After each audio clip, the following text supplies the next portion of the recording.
Nongeye kubasuhuza inshuti bavandimwe mudukurikirana kuri ino channel yacu, aho muri hose muvuga ururimi rw'ikinyarwanda, yaba muri mu Rwanda ndetse namwe ba diaspora muherere mu bihugu bitandukanye bya Afurika ndetse no mu bihugu bitandukanye byo hanze ya Afurika, turabasuhuje mwese.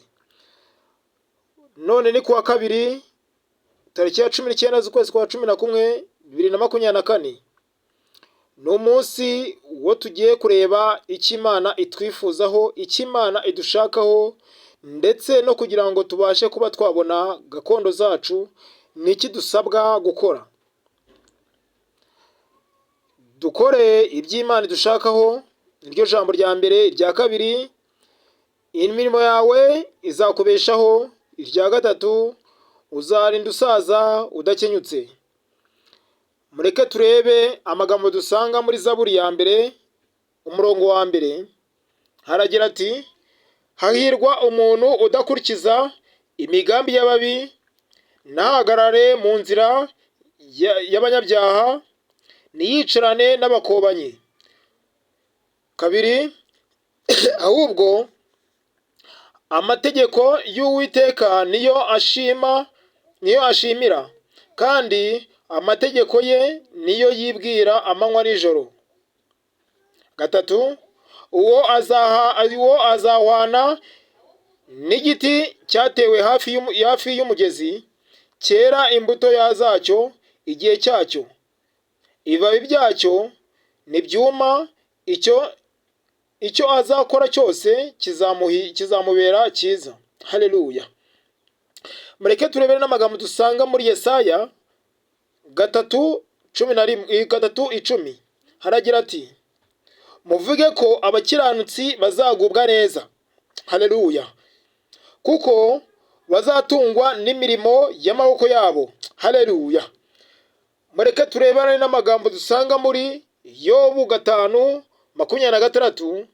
Haragira ati: uzinjizwa mu mva yawe ushaje neza, nk'umuba w'ingano uhunikwa mu gihe cyawo.